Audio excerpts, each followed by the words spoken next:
Hello, namaste. My name is Suzanne Bernert. I'm a German actress based out of India. I've been living here since 2005 and I'm very pleased to speak at the conference today. Thanks for inviting me. This topic, this story needs to be set straight, and I am honored actually to give a little bit my input into the story, into the whole narrative pulling that is going on right now. So I've been living here since 2005, and my story is that when I came here, I didn't have any concept about India. I met people in Dubai, work related, and very warm, very open people who just invited me to come and shoot a TV show here in India. So my whole concept was it's just a big country. I had no idea what to expect. I didn't know where I would land. And when I landed, it was just all smiles and warmth. And so the whole idea of caste and the caste system has come to my knowledge and to my notice only in the last maybe 2 years. Prior, this was not in any way a topic for me or a surrounding. So I am married. I'm married to an Indian actor, Akhil Mishra, who is a Brahmin. So anybody who's saying that because of that we had any certain advantages or something, there's nothing like that. Caste is something for me that has never played any role, not in my interaction with people, not in his interaction with people. We are just interacting on merits. We are acting on human beings. The whole concept of Sanatan Dharma is also you are accepting the other person. You're just talking to them one on one. And I find this amazing in India as well that people, even who are having a harsher lot in life and having a tougher life, they're always ready to smile. They're always ready to go ahead and try again and make something out of their lives. So the whole idea of that there is a yes, I can understand there must be marginalized people, and there is definitely, this is a huge country. This is 9 times bigger than Germany.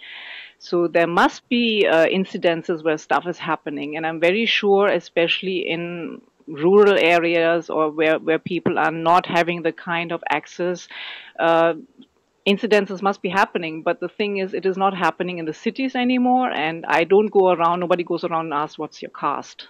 I don't know. I don't know what caste the people around me are having.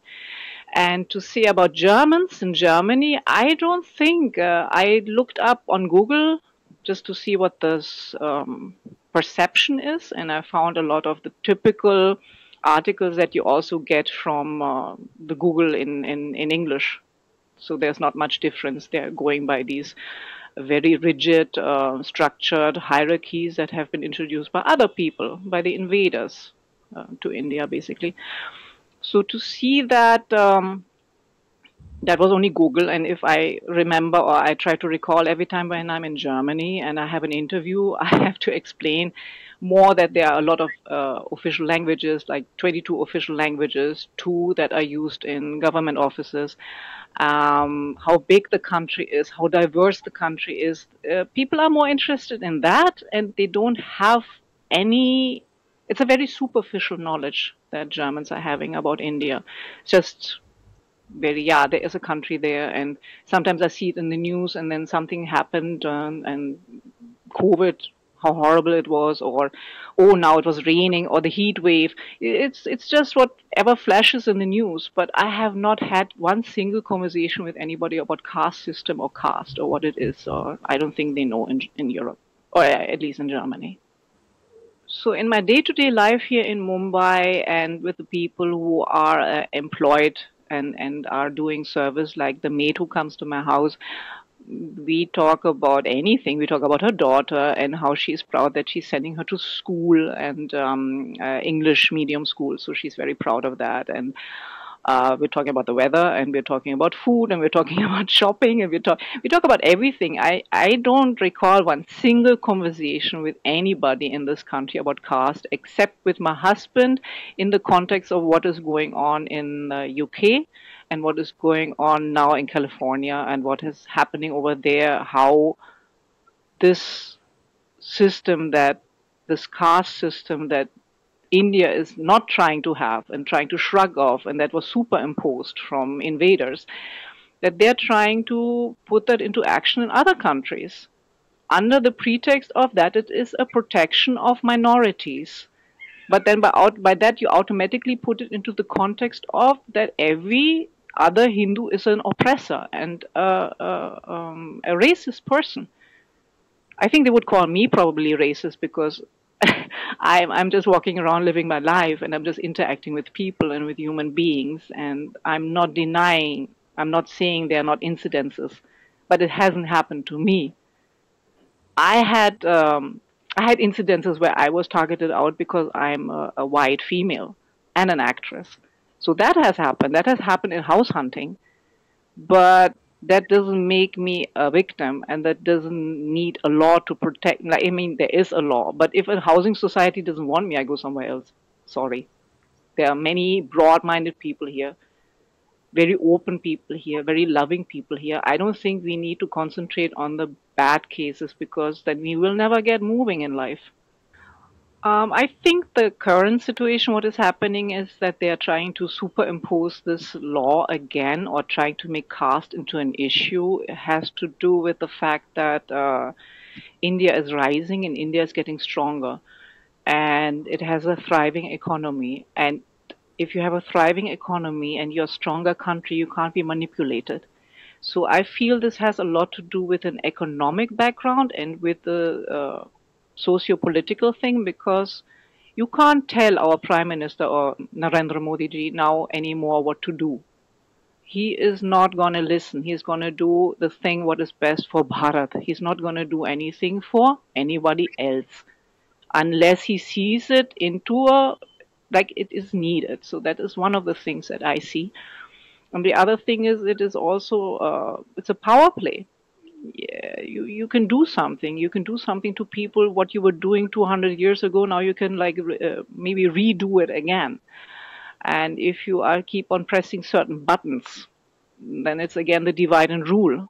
Yeah, if you just keep on pressing the same button, then it's a divide and rule. And a lot of it is also ignorance, especially in the case of Germany, I think, because there are some very unfortunate comments by our government in certain cases, a very unfortunate, it's not a comic, it's an illustration, a drawing, a political thing when India was overtaking China in the way of having more people in the country. So there's a very famous magazine in Germany called Der Spiegel, what means the mirror. And they did this drawing, cartoon drawing kind of a thing. And in the bottom, they had China and the Chinese population in a stream like a Vande Bharat train, by the way. They had the streamlined train.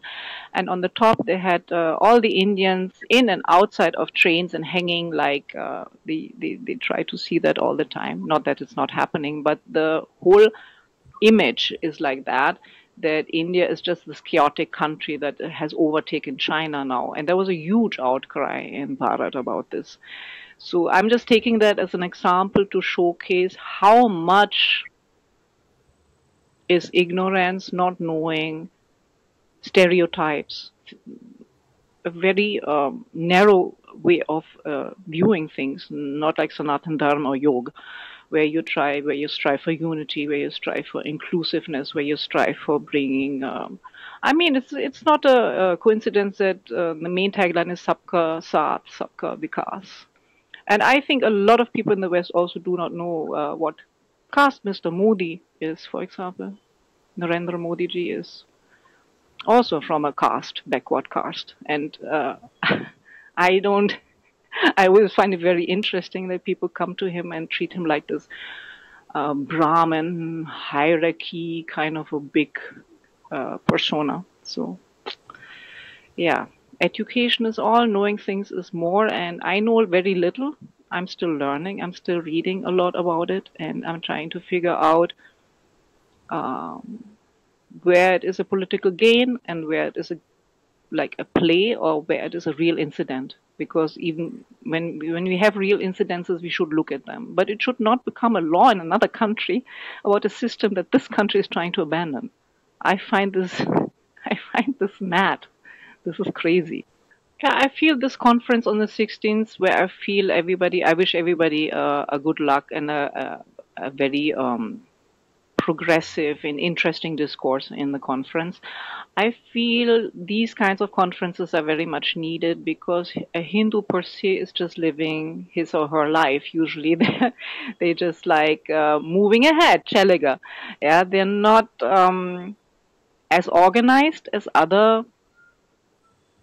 Um, they're not as organized as other. How do I put? Communities? Yeah, they're not as organized as other communities who are very organized and sticking together. And here everybody is bindas and lives their lives. What is a plus point, but in some cases it is a good sign to come together and to educate people. Because if I open Google, to come back to that, and I put in caste system, you only get misinformation, you only get West narrative, and that is unsettling. It should not be a West narrative only. It is, if you have imposed it, then you should also say, hey, we have put this because we couldn't figure out how this country is run. We couldn't figure out how to classify people. We needed to divide and rule, so we came up with this great system. What is actually caste? Casto is a Portuguese word, just to start with it. It has nothing to do with Hindi, it has nothing to do with Sanskrit, it has nothing to do with the roots. So I applaud this conference. I wish everybody to have a great conference, a lot of dialogue, and I hope this will reach more people who need to be aware of it, so they cannot be manipulated for the gain of a few.